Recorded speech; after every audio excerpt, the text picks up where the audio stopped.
The reading is Habakkuk 1 verse 12 to 2 verse 20. Are you not from everlasting, O Lord my God, my Holy One? We shall not die. O Lord, you have ordained them as a judgment, and you, O Rock, have established them for reproof. You who are of purer eyes than to see evil, and cannot look at wrong, why do you idly look at traitors, and are silent when the wicked swallows up the man more righteous than he? You make mankind like the fish of the sea, like crawling things that have no ruler. He brings all of them up with a hook. He drags them out with his net. He gathers them in his dragnet, and so he rejoices and is glad. Therefore he sacrifices to his net and makes offerings to his dragnet. For by them he lives in luxury, and his food is rich. Is he then to keep on emptying his net and mercilessly killing nations forever?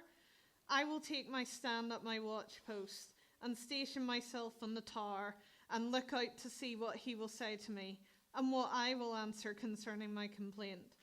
And the Lord answered me, write the vision, make it plain on tablets so that he may run who reads it. For still the vision awaits its appointed time. It hastens to the end, it will not lie. If it seems slow, wait for it. It will surely come, it will not delay. Behold, his soul is puffed up, it is not upright within him. But the righteous shall live by his faith. Moreover, wine is a traitor, an arrogant man who is never at rest. His greed is as wide as Sheol. Like death, he has never enough. He gathers for himself all nations and collects as his own all peoples.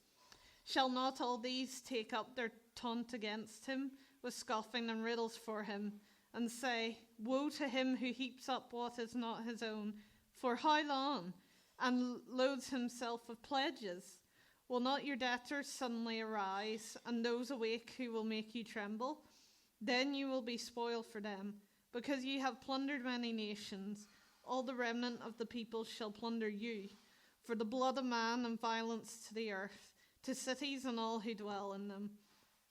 Woe to him who gets evil gain for his house, to set his nest on high, to be safe from the reach of harm. You have devised shame for your house by cutting off many peoples. You have forfeited your life, for the stone will cry out from the wall, and the beam from the woodwork respond. Woe to him who builds a town with blood and founds a city on iniquity. Behold, is it not from the Lord of hosts that peoples labor merely for fire, and nations weary themselves for nothing? For the earth will be filled with the knowledge of the glory of the Lord, as the waters cover the sea. Woe to him who makes his neighbors drink. 1 second. You pour out your wrath and make them drunk, in order to gaze at their nakedness. You will have your fill of shame instead of glory. Drink yourself and show your uncircumcision. The cup in the Lord's right hand will come round to you, and utter shame will come upon your glory. The violence done to Lebanon will overwhelm you, as will the destruction of the beasts that terrified them. For the blood of man and violence to the earth, to cities and all who dwell in them. What profit is an idol when its maker has shaped it, a metal image, a teacher of lies? For its maker trusts in its own creation when he makes speechless idols. Woe to him who says to a wooden thing, awake, to a silent stone, arise. Can this teach? Behold, it is overlaid with gold and silver, and there is no breath at all in it. But the Lord is in his holy temple. Let all the earth keep silence before him. Thanks. So, what a passage we have for this evening. Thank you for the reading, Amy. I think you really captured lots of the tone, as the readers did last night as well. It's fair to say that Habakkuk is not best pleased with the answer that God has given. With the what happened next, it's not what Habakkuk was expecting to hear. It is a how come. How can this be fair? It's not fair, God. Look at the crisis in the world. Ever say it's not fair? How come? How can this be fair? Evil people getting away with murder, mass murder. It's not fair. Look at the crisis in the church. Here we are seeking to be faithful to God and to his word. And yet, certainly in Sweden, we're so small. We're so much criticized. It's so difficult to stay faithful to God and his word, even within churches. It's not fair. Maybe we think that when we look at our lives. The pain, the loss, the struggle. If I'd known it was going to be this hard. And yet, so many others seem to have it so easy. It's not fair. In some ways, it's the lament of Job. Why do the wicked live and reach old age and grow mighty in power? It's the lament of Jeremiah. Why does the way of the wicked prosper? There's something of it, I think, in the lament of Jesus. My God, why have you forsaken me? And maybe it's your lament as well. How can this be? How can it be that we're going through this? It's not fair. And that's okay. And when we read the laments of the Bible, we're being told that's okay to lament in that way. It's okay to come before God and to cry out, how can this be? As we thought about this morning, it's taking God seriously. And Habakkuk takes God seriously on his knees in the time of crisis with these two lament prayers before tomorrow morning's vision worship prayer that I can't wait to get to. I was saying to Johnny, I'm looking forward to tomorrow morning. It's a difficult passage this evening. We heard the first lament this morning. How long? I'm crying out, disaster, violence, injustice, but you're not doing anything. Why don't you do something? And God's answer is, I am. But you're not going to like it. At least not yet. I'm raising up the Chaldeans, otherwise known as the Babylonians, that bitter and hasty nation who march through the breadth of the earth to seize dwellings not their own. They sweep by like the wind and go on. Guilty men whose might is their God. If you thought it was bad in Judah when you cried out to begin with, wait until the Babylonians come. It's going to get a lot worse. Is it any wonder that this is Habakkuk's lament? How come? How can this be? It's not fair. It's the problem coming, like these two hot wires, the problem and the person and the promises of God. And sparks are flying. Verse 12, are you not from everlasting, O Lord my God, my Holy One? I'm not hearing that as, I'm so thankful that you're from everlasting. I'm so thankful that you're my rock in difficult times. I don't think he's saying it like that. I think he's saying, are you not? Is that not who you're supposed to be? The holy God? We shall not die. O Lord, you have ordained them as a judgment. And you, O rock, have established them for reproof. I thought it could depend on you. And now you're saying this is what's going to happen. You're meant to be the holy God. You're meant to be the one of purer eyes than to see evil, who cannot look at wrong. And yet you're going to idly look at traitors and remain silent when the wicked swallows up the man more righteous than he. It's not fair. And actually, I think he's saying more than that. Not just it's not fair, But this is really direct to God. Are you not fair? Are you not just? I thought you were. But now this. How come? If you are the eternal, holy, and just God, then we shall not die. You're supposed to save us, the righteous. And then you're supposed to judge them, the wicked. But instead of that, you're going to allow the most wicked people that I can imagine to come against us. They're going to win, and we're going to suffer even more. We're going to be like the innocent fish in the sea, while they're the cruel predators who come with their hooks and their nets, and they just ruthlessly drag us away, even out of our land. And you're just going to let them? It's not fair. Are you not the eternal, holy, and just God? And that's the lead in to the first verse of chapter 2. And so I will take my stand at my watchpost, and I will station myself on the tower, and I will look out to see, did you notice what he said? To see what he will say to me. Up until this point, he said, you, second person. Now he says what he will say.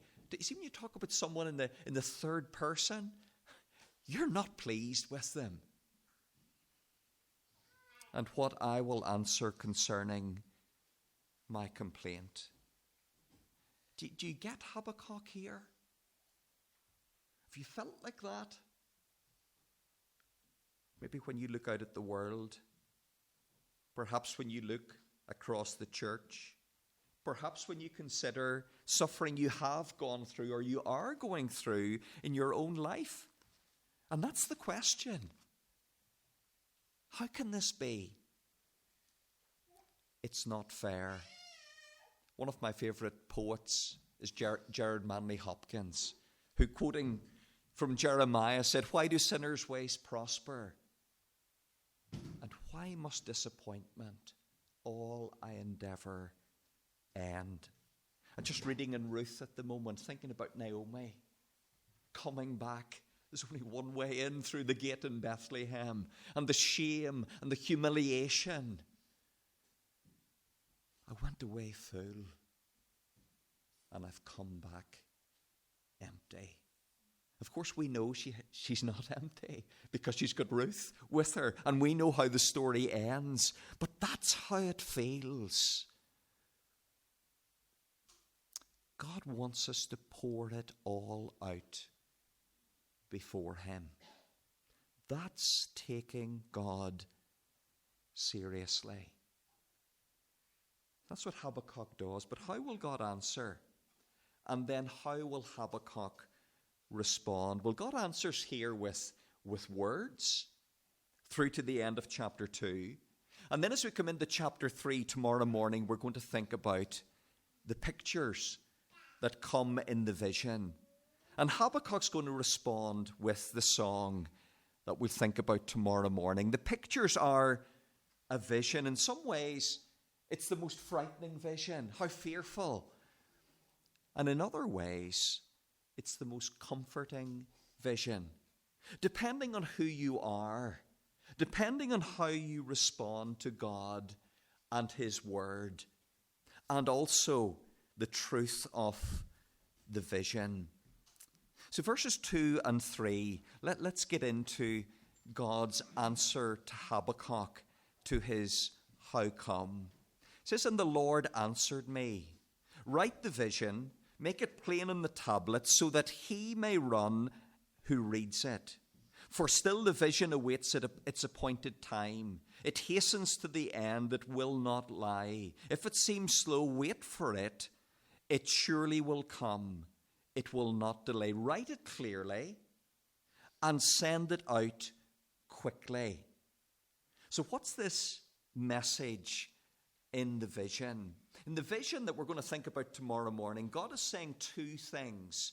And the rest of chapter 2 really leads into the first of these. And then the emphasis at the end of chapter 3 is rejoicing in the second. The first is God is saying in response, I am just, and I am coming to judge the wicked. Not just now, but I am coming, and I will judge the wicked. But he's also saying, I am merciful, and I am coming to save the righteous.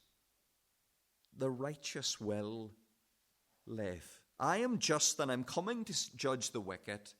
I am merciful, and I'm coming to save the righteous. We've actually already met the wicked and the righteous in chapter 1, and we're going to meet them again in chapter 3. So who are the wicked and who are the righteous? Well, verse 4 gives us the righteous and the wicked in a snapshot. Verse 4, behold, his soul is puffed up. It is not upright within him. That's the wicked. And the verse ends, but the righteous shall live by his faith. That's the righteous. So he is coming, and we're going to hear that loud and clear in chapter 3. He is coming. He has come, and he is coming. And the wicked are those who don't believe him. They're those who are puffed up in themselves. They're those who are living in a way that reflects that they don't believe that he is coming. They don't believe that they will ever be held to account for how they've lived. They live in their unbelief, and in their pride, they just live for self. We've already had them described. Their might is their God. Their strength is their God. They live for themselves. He is coming, and the righteous are those who don't believe him. But the wicked are those who don't believe him. The righteous are those who believe that he is coming. And so they live by faith in God. They live in the light of his coming. In submission to him, they live for God. Paul quotes this verse in Romans 1. The righteous will live by faith. The good news of the gospel is that we're counted as righteous through faith alone. In him we live. In him we have new life and acceptance with God forever by faith. But the second half of Romans teaches us that those who are counted righteous by faith now live by faith. So think about that. The righteous live by faith. We live by faith. We're counted as righteous by faith. We have life and acceptance in Jesus. But for those who are counted righteous by faith, who live by faith, now we live by that faith. We're defined by that faith in our lives, in our everyday lives, in the light of his coming. And that's the second half of Romans. The question is, do we believe that he is coming? Imagine at school the teacher goes out of the room. I'm sure teachers aren't allowed to do it now. But when I was teaching, you could still go over to the staff room and make a cup of coffee and then come back. But imagine the teacher goes out of the room and says, I'll be back at the end of the lesson. Here's what I want you to do. And they give you the work that you have to do. If you don't believe the teacher, then you'll behave in a way that reflects your unbelief. You'll just please yourself. We had a Latin teacher who always went out of the room. I'm pretty sure it was to smoke a pipe. And he was also the rugby coach. And so the storeroom was full of rugby balls. And when we saw him going out of the mobile, we had a clear vision the whole way to the staff room. And someone went in and they passed out the rugby. And we really didn't do a lot of work. And he didn't come back by the end of the lesson. We just put the rugby balls back and we left. The teacher leaves the work and says, I'll be back. If you believe his word, then you'll behave in a way that reflects that. You'll do what you live in a faithful way. If you don't believe he's coming back, then you'll live to please yourself. If you do believe his word that he's coming back, then you will live in a way that reflects that. You'll behave in a way that reflects that. So the question is, do we believe? In Habakkuk's day, the question in Judah was, do you believe that he will come? Do you believe that Messiah will come, just as he said, to judge and to save? For us today, do you believe that he has come and he's coming again? Are you with the wicked or the righteous? Living in unbelief for self, practically as if he isn't coming again, or living by faith for him. See, the vision is for us too. He has come and he is coming again. He is just and he is coming to judge the wicked. But he is merciful and he is coming to save the righteous. The rest of chapter 2 emphasizes the first with the words. And then tomorrow morning we focus on the second in chapter 3 as we hear and see the vision. But let's think about the first for the time that we have this evening. It's a solemn message. It's a heavy message, but it's a vital message. God is just, and he is coming to judge the wicked. So be warned. Who is to be warned here? As we read through the woes that are given, certainly there's much that describes the Babylonians and how they have behaved. And yes, for people like Habakkuk, who were going to suffer under the Babylonians, and it seemed as if God didn't care, there was great comfort for them, knowing that God's justice in the end would be seen to be done. And one day the tables would be turned, and God would judge the Babylonians. So yes, there's something of tremendous comfort here in these very heavy, solemn words for those who would suffer under the Babylonians and even be dragged out like those fish with the hooks, be dragged out of their land by the Babylonians. But I'm guessing the Babylonians weren't listening as these woes were pronounced. And these woes were to go out through Israel. And I don't think they're just for a comfort. The Babylonians are going to get it. As I've really taken time and thought about these woes, I've thought about how we need to hear and to heed these woes, and how those who heard them in Judah first needed to hear and to heed these woes. The 5 warnings that are given are ultra relevant for us today. With each of the warnings, I've tried to think, what is the issue in the heart where this woe could actually be a woo to me? With every woe, there's a woo. There's a temptation. There's something that we can be drawn towards in the way that we live. And they're warnings against essentially living for self. Warnings against unbelief, living as if Jesus isn't coming back again. God is just, and he's coming to judge. So be warned. The first warning, they're on your page there. If you live for self-success, in the end, you will get failure and loss. Verses 6 to 8. Woe to him who heaps up what is not his own. For how long?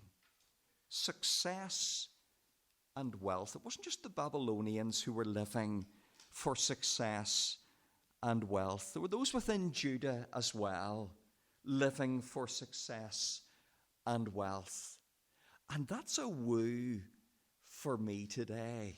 That's a woo for us today. Maybe we think, well, I wouldn't exploit others. I mean, this graphic way that living for success and wealth and heaping up what is not your own at the expense of others.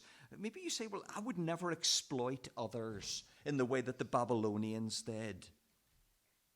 But actually, if I had the same power and the same opportunity, I wonder, would I? It's the same heart motive. Self-success.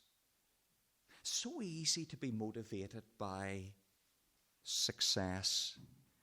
It's motivating so many, I think, in the church today.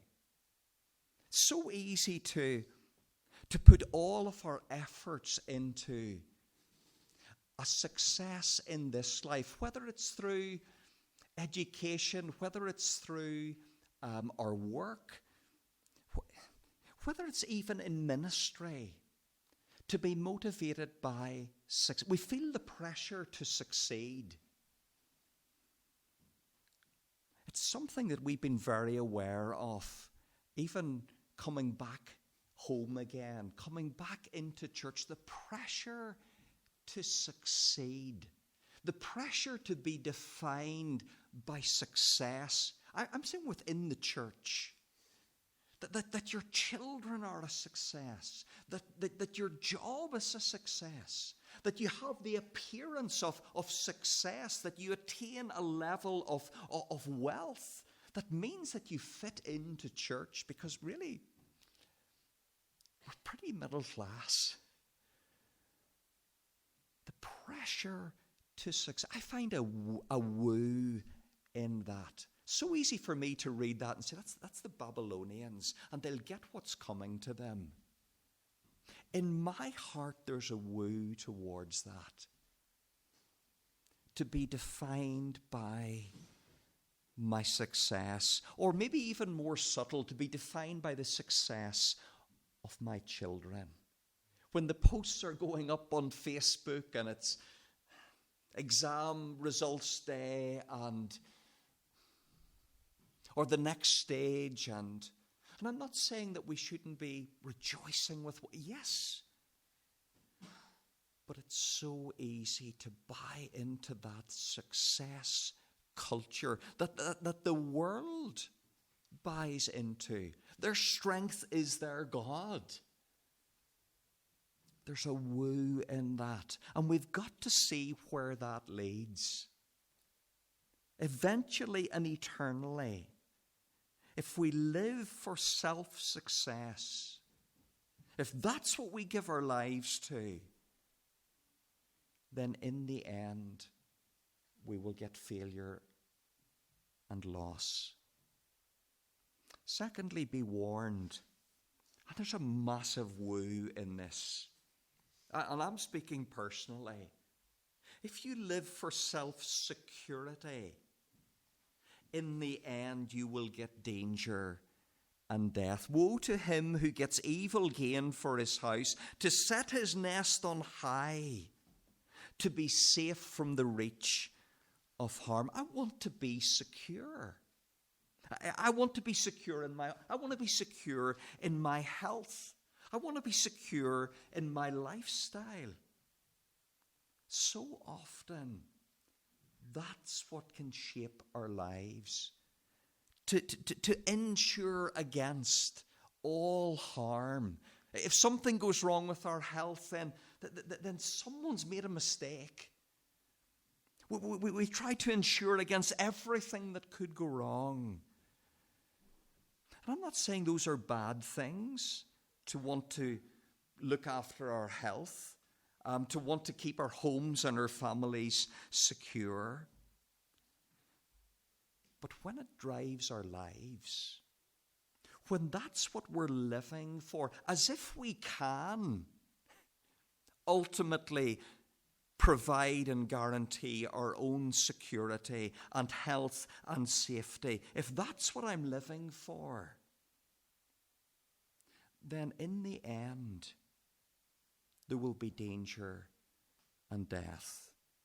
And that's the message here for those who live for that. You will forfeit your life, and seeking to gain your life and hold on to it for yourself, you will forfeit your life. So be warned. Eventually and eternally, if we live for self-security, in the end, there will be danger and death. Thirdly, here's another big woo. Here's a big woo for me. I was talking, I think it was at lunchtime, to someone about this. Significance. Self-significance. If you live for self-significance, in the end, you will get humiliation and emptiness. Verse 12 to 14, woe to him who builds a town with blood and founds a city on iniquity. The one who builds the town is the one who makes a name for themselves. Perhaps they even have the town named after them. We say, but I would never do that, and certainly not with blood. And yet I wonder if I had the same power and opportunity, would I? The heart motive is significance, self-significance, to be important, to be remembered. I find the older I get, I think more about that. Being remembered, being of some significance. I find that a constant temptation, the woo of significance, for your name to be mentioned. Perhaps it's most exposed when your name isn't mentioned, when you don't get the credit you think you should have got, when you don't achieve the significance, when others don't give what perhaps you've been wooed to crave, to live for self-significance. The message here is be warned, because if that's what we live for, in the end we'll get humiliation and emptiness. The proud will be brought down. We'll have been labouring merely for fire, for nothing. For the earth will be filled with the knowledge of the glory of the Lord as the waters cover the sea. His name, His glory, not mine, not ours. So be warned. Let us not be wooed by this. Eventually and eternally, if we live for self-significance, in the end, we will get humiliation and emptiness. Fourthly, be warned. If you live for self-satisfaction, in the end, you will get shame and suffering. The tables will be turned. Verse 15 to 17.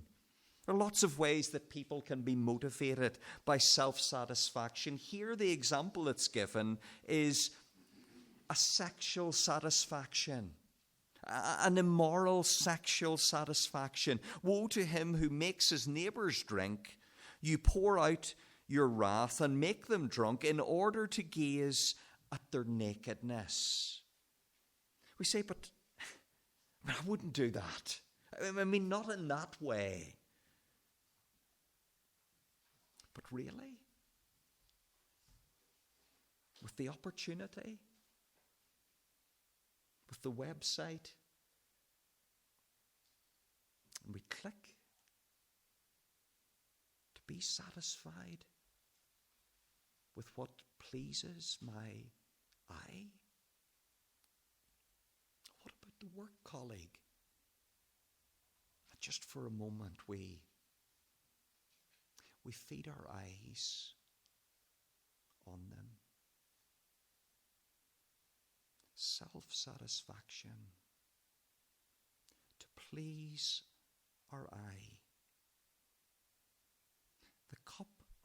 The cup in the Lord's right hand will come around to those who live for self-satisfaction. And it won't be to satisfy them, but it will be to bring utter shame upon their glory. Look how the tables are turned. You'll be the one who's exposed, and all will be revealed. Living for self-satisfaction. In this case, sexual satisfaction. But there's so many other ways that we can be wooed by pleasure. I find it, especially getting older, the woo to live for myself, the woo to satisfy myself, to please myself, to please my eye, to please my desires, just to satisfy self. And Satan is so seductive. You deserve that. You deserve to live a bit more for self. I mean, you've served God in this way and that way, and just bring a bit of balance to your life. Satisfy yourself. What is it that you want to achieve before you die? What's on your bucket list? Even what are the respectable ways that I would want to satisfy myself? If you live for self-satisfaction, in the end you won't be satisfied. But there will be shame and suffering. The final warning is the warning that really, I think, includes all the warnings. Because it all comes down to idols of the heart. It all comes down to who reigns in our hearts. If you live for self-sovereignty, and I had to get another S. If you live to be Lord in your own life, if you live to be the one that's in control in your life, in the end, there will be judgment and condemnation. What profit is an idol when its maker has shaped it? A metal image, a teacher of lies. For its maker trusts in his own creation when he makes speechless idols. The one who makes the idol makes self their God.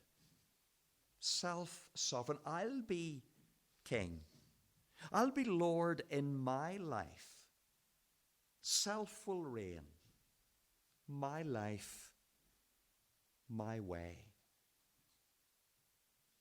Woe, because there's one Lord, and he is in his holy temple. Let all the earth keep silence before him. The ultimate delusion is that I can be Lord in my own life, that I can control my own destiny, that it's me that gets to decide. I was saying to someone that's That's what's said over and over again to children in Sweden. Det du som får bestämma. It's you that gets to decide. It's you that gets to be Lord in your life. It's the ultimate delusion. And yet there's a woo, isn't there, in that? To be Lord of my own destiny. But it's a delusion. Because there is one Lord. And he is in his holy temple.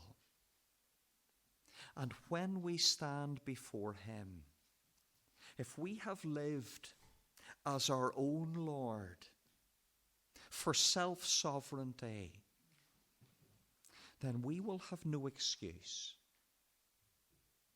We will be silent before. There'll be no excuses.